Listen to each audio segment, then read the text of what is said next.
Bien, je pense qu'on va pouvoir commencer tranquillement. Bonjour à tous.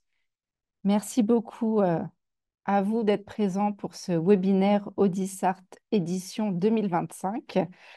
Je suis Céline L'Espagnol, chargée de projet coopération culturelle à l'OFQJ, l'Office franco-québécois pour la jeunesse, et donc en charge de ce bel appel à projet culture Audisart. Je suis accompagnée aujourd'hui de ma collègue Claire Favillier, qui est responsable des communications et qui va s'occuper pendant ce webinaire des aspects techniques et aussi de gérer le chat. Je te laisse te présenter, Claire. Bonjour à tous, bienvenue. Donc je vais gérer les aspects techniques, principalement le chat. Je vais aussi vous demander si c'est possible de couper vos micros. Normalement, ils le sont déjà, mais des fois ça arrive qu'ils soient coupés. Et comme le précisait Céline, cette séance est enregistrée notamment parce que on va avoir des personnes qui nous ont demandé à le revoir, qui ne pouvaient pas être présentes aujourd'hui. Donc c'est à cette destination que nous enregistrons. Voilà. Merci beaucoup, Claire.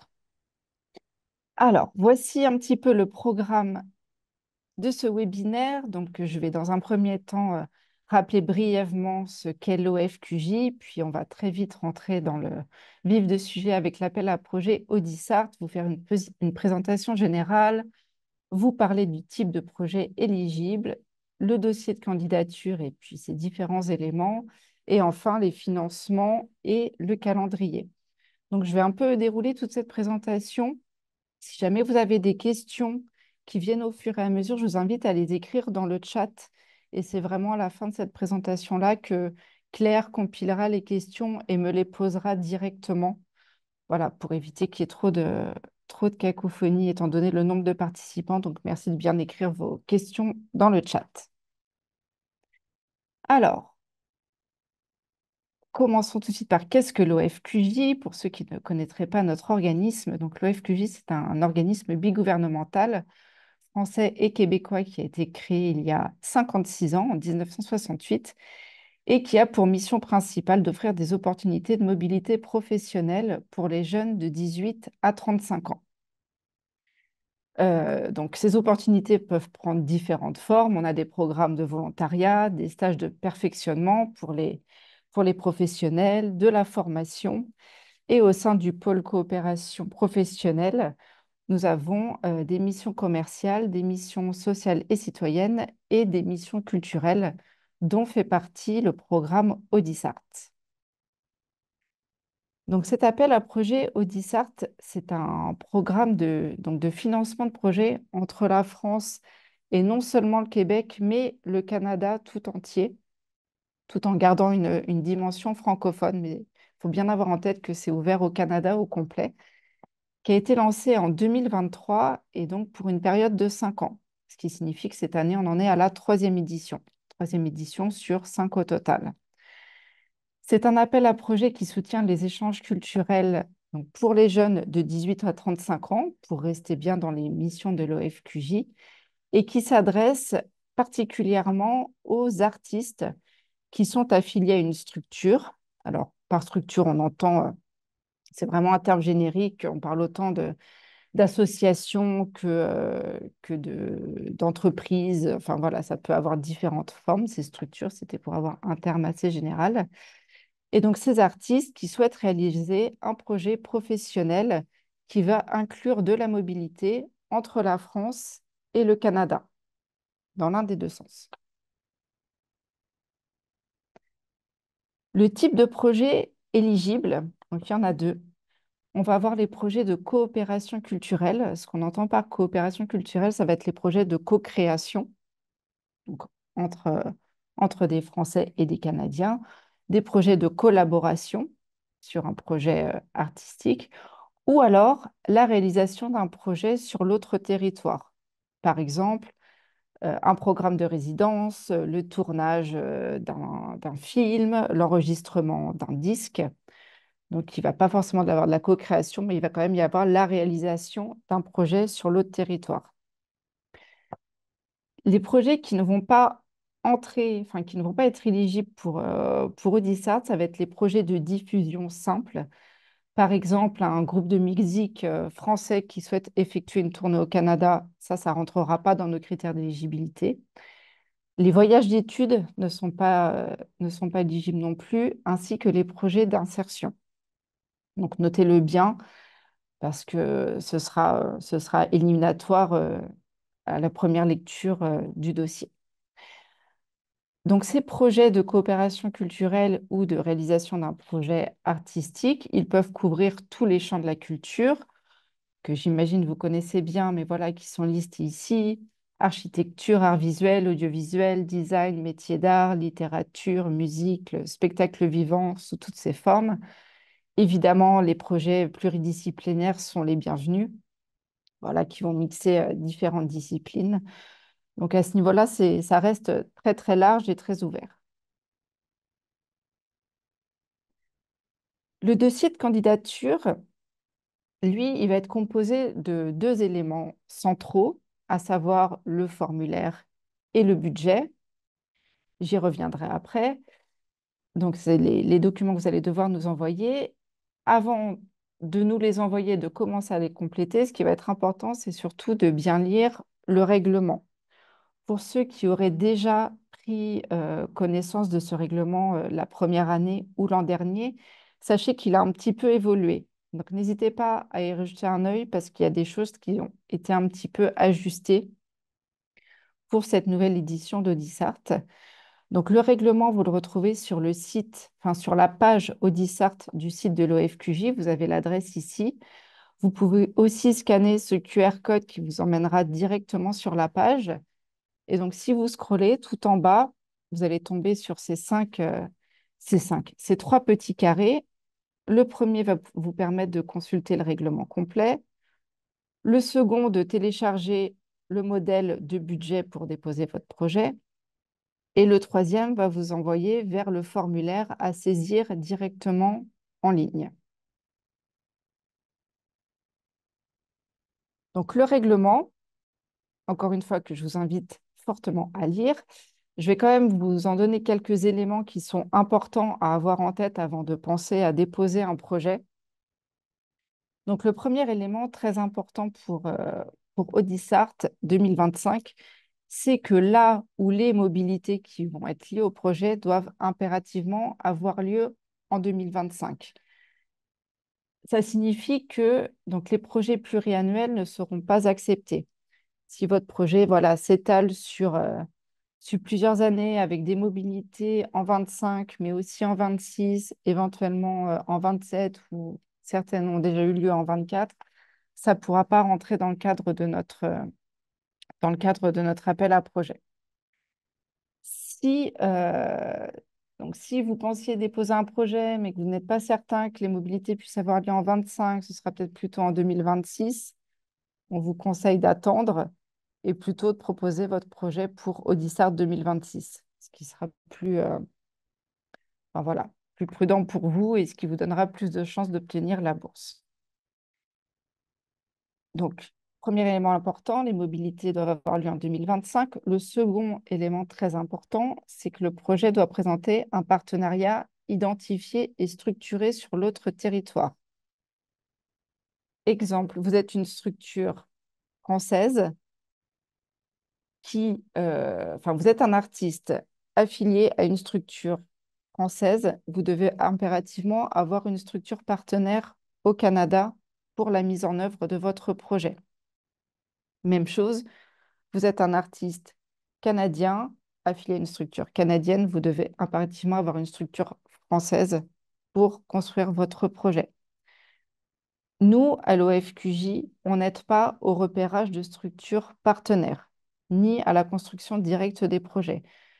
Donc cet appel, il s'adresse quand même aux personnes qui ont déjà une connaissance des structures sur l'autre territoire, qui ont déjà engagé quelques actions avec eux. Si vous commencez à zéro aujourd'hui, vous pouvez y arriver, mais c'est vrai que ça va être plus difficile à monter. C'est plutôt pour les personnes qui ont déjà identifié des partenaires sur l'un ou l'autre territoire. Donc, le troisième élément important qui est inscrit à ce règlement, ça c'est vraiment en lien avec l'ADN de l'OFQJ, c'est que les participants au projet doivent impérativement avoir entre 18 et 35 ans révolus au 31 décembre 2024. Ça signifie que toutes les personnes qui auront 36 ans à partir du 1er janvier 25 ne sont pas éligibles au programme Audisart. On fait quand même une petite exception pour les projets de groupe.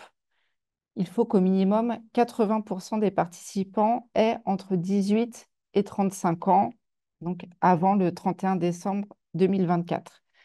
En revanche, si vous avez quelques personnes qui ont moins de 18 ans ou plus de 35 ans, sachez que leurs frais de mobilité ne pourront pas être inclus dans le financement du projet. On va voir ça un petit peu plus tard, le budget. Mais voilà, vous ne pourrez pas les compter dans vos dépenses. Il faudra bien en tenir compte au moment de la construction de votre budget. Pour les projets, donc les autres critères pour les personnes qui participent au projet, au-delà d'avoir donc impérativement entre 18 et 35 ans, pour les projets de la France vers le Canada, il faut que les participants de France soient de nationalité française ou résident en France depuis plus d'un an. Et pour les projets du Canada vers la France, que les participants soient de nationalité canadienne ou détiennent le statut de résident permanent. Voilà. Et quand il y a des participants sur les deux territoires, voilà, c'est la même chose. Toujours avoir soit la nationalité, soit pour les Français résider depuis plus d'un an, soit avoir le statut de résident permanent. Donc là, c'est vraiment un résumé de ce règlement. N'hésitez pas à aller voir le reste des informations. Donc, comme je vous montrais sur la page Audisart, en bas, vous avez donc les trois petits carrés, le règlement, le budget, le formulaire.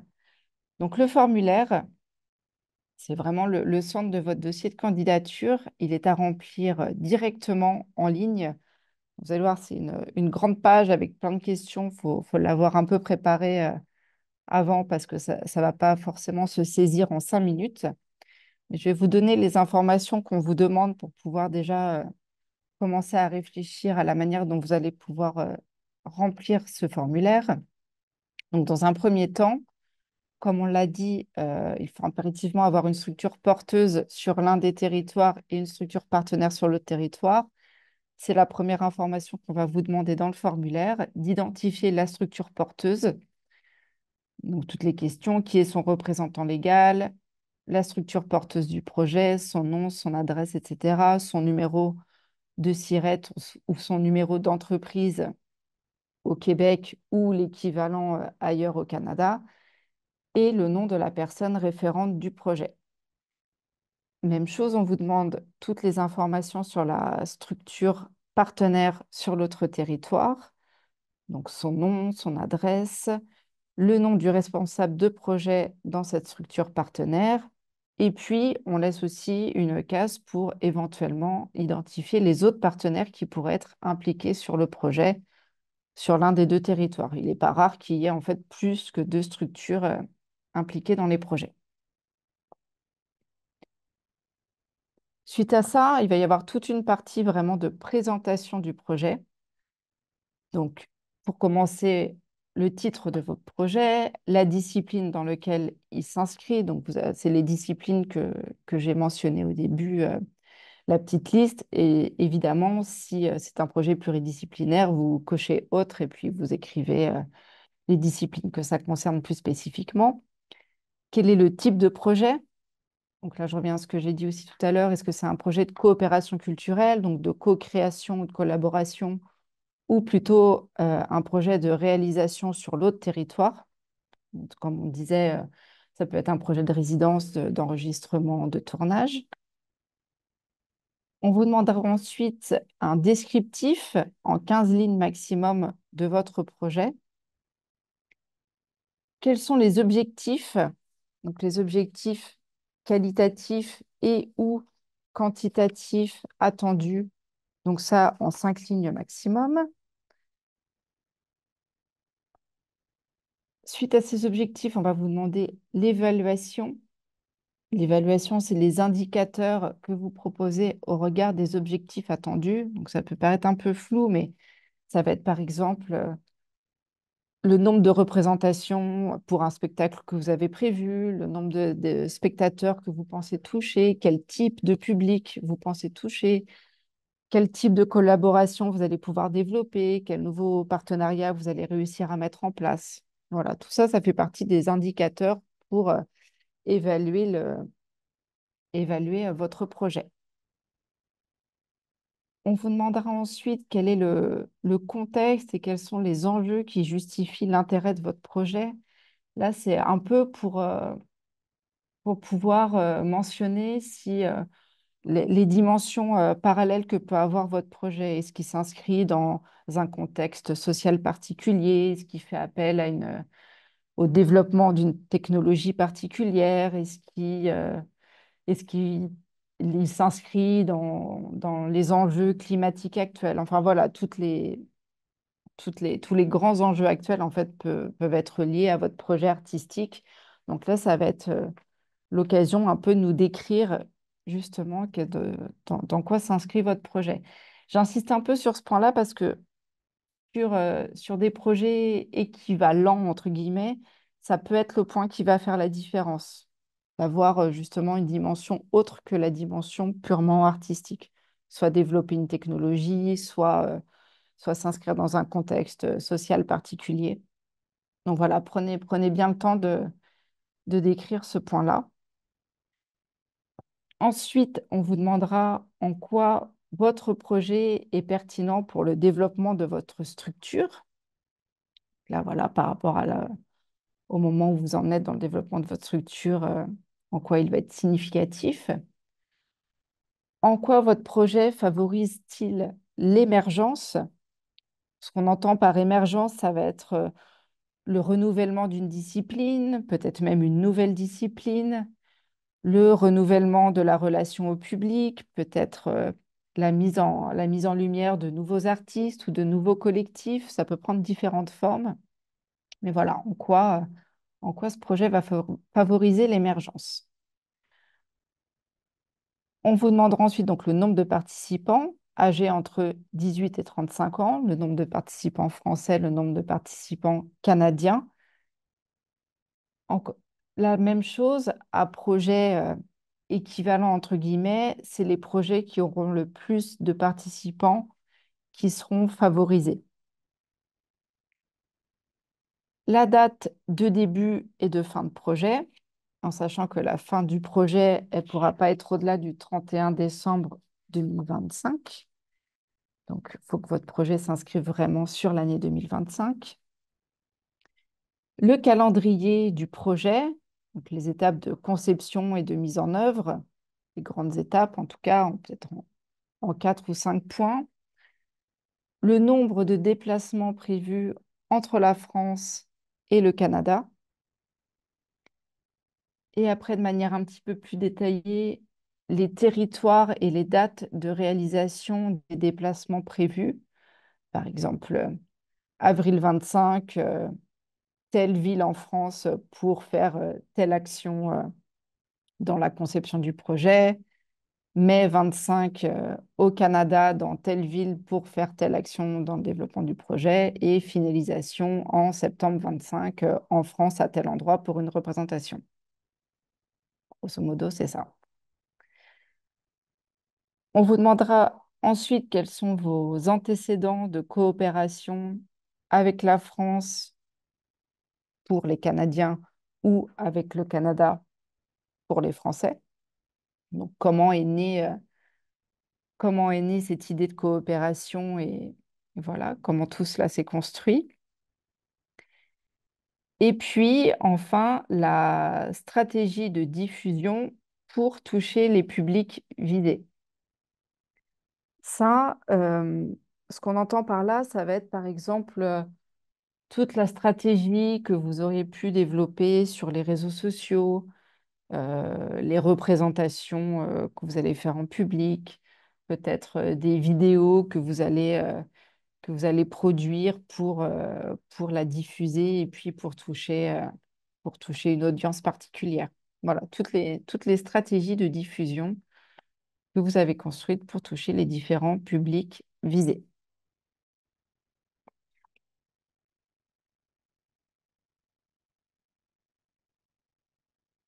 Donc, pour compléter ce formulaire, pour terminer, vous aurez quelques pièces à joindre à la demande. Donc, les pièces obligatoires sont la lettre d'engagement du partenaire sur la lettre d'engagement des partenaires, donc sur l'autre territoire. Donc, vous pourrez en avoir une ou plusieurs, mais en tout cas, il faut impérativement une lettre d'engagement de ce partenaire que vous aurez identifié et inscrit au début du formulaire. Et le budget prévisionnel que vous aurez rempli selon le modèle à télécharger sur le site. Ce budget prévisionnel qui devra être présenté en euros, car la subvention est attribuée en euros, donc c'est plus simple pour faire les calculs. Si vous êtes une structure au Canada et donc vous avez votre budget initial en dollars canadiens, vous inscrivez le taux de conversion que vous avez utilisé au taux du jour et voilà, à quelques euros près, ça conviendra très bien. Vous pouvez aussi, bien sûr, ajouter d'autres documents. Il y a des espaces pour ça. Donc, si vous avez des documents de présentation du projet ou de la structure porteuse, ils sont bienvenus.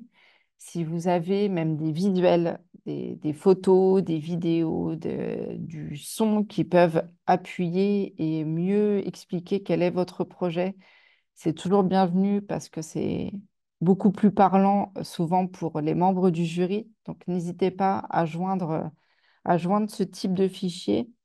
Par contre, s'il vous plaît, veillez à bien euh, compresser vos documents au maximum pour que la qualité soit toujours bien évidemment suffisante pour être regardée. Mais sur un écran d'ordinateur, ça suffit. On ne va pas faire de projection en salle de cinéma. Donc voilà, réduisez le volume de vos documents pour que nous, après, ça soit plus simple aussi à transférer entre nous et à manier pour une étude de tout ça. Voilà pour le formulaire.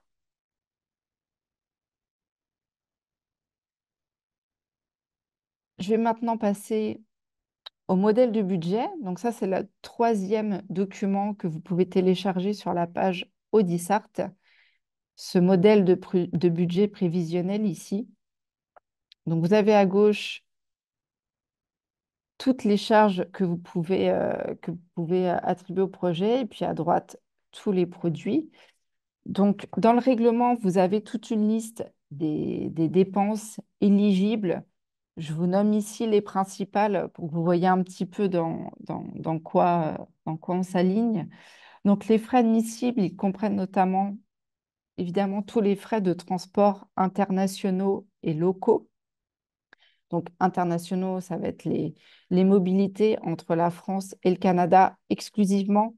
Si jamais votre projet inclut d'autres territoires, il peut, mais ces frais de transport-là ne sont pas admissibles dans votre budget de demande de subvention à Audisart.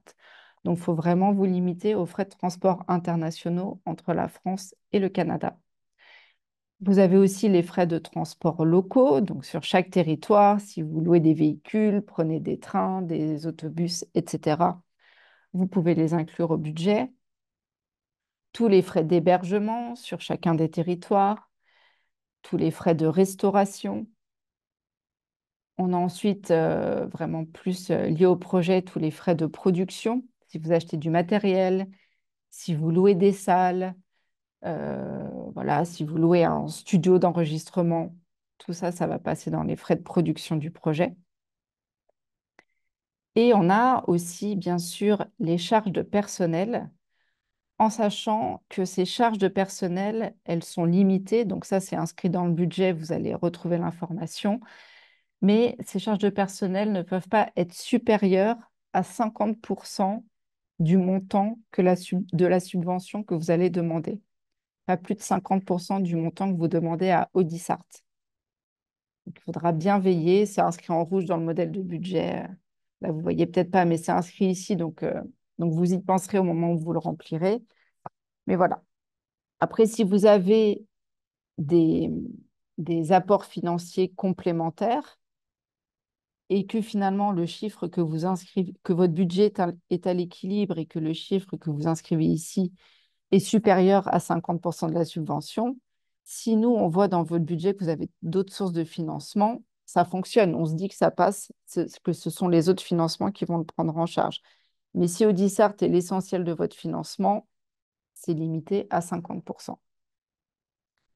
Donc là, je vous ai vraiment dit le plus général. Pour une liste plus exhaustive, reportez-vous au règlement dans lequel vous allez vraiment trouver toutes les informations.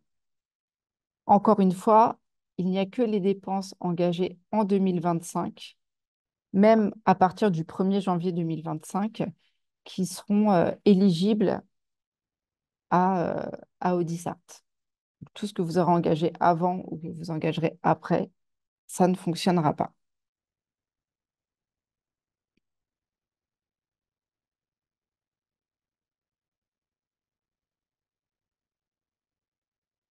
Alors, le financement par projet, donc Audisart subventionne les projets entre 20 et 30 000 euros. 20 000 euros, c'est un minimum. OK, 30 000 euros le maximum. Et le montant de cette subvention peut représenter au maximum 70% du budget total. Ce qui signifie que les projets que vous allez présenter auront pour budget minimum environ 28 600 euros. Parce que 20 000 euros, c'est 70% de 28 600 euros. Les budgets Enfin, les projets ayant un budget total de moins de 28 600 euros ne seront pas éligibles parce que le montant de la subvention ne sera pas suffisant. Et donc, le calendrier du programme, donc l'appel est ouvert depuis le 7 octobre. Il restera ouvert jusqu'au 2 décembre à minuit, heure de Paris, donc un petit peu plus tôt au Québec, au Québec et au Canada. Donc, pour déposer vos dossiers de candidature, c'est la structure porteuse qui dépose le dossier. Donc, je vous rappelle, pour être complet, il faut qu'il ait le formulaire, le budget, les lettres des partenaires, et puis après, les documents que vous voudrez bien joindre au projet pour le bonifier. L'examen des dossiers se fera entre le 3 décembre et le 10 janvier. Donc, on va passer des vacances de Noël à étudier vos beaux projets. Il y a deux commissions qui se réuniront à quelques semaines d'intervalle pour faire une présélection, puis ensuite la sélection finale des projets. Il y aura à peu près entre 9 et 13 projets de sélectionnés cette année de nouveau. L'année dernière, donc ça dépendra si on donne entre 20 et 30 000 euros, ça peut donc osciller entre 9 et 13 projets soutenus. L'année dernière, il y en a eu 11 sur 60 candidatures reçues. Donc voilà, on ne sait pas trop combien on recevra de candidatures cette fois-ci, mais c'est pour vous donner un petit peu un ordre d'idée. Et l'annonce officielle des lauréats sera faite la semaine du 16 janvier 2025. Donc, annonce officielle qui sera faite par communiqué de presse et qui sera annoncée sur le site internet de l'OFQJ.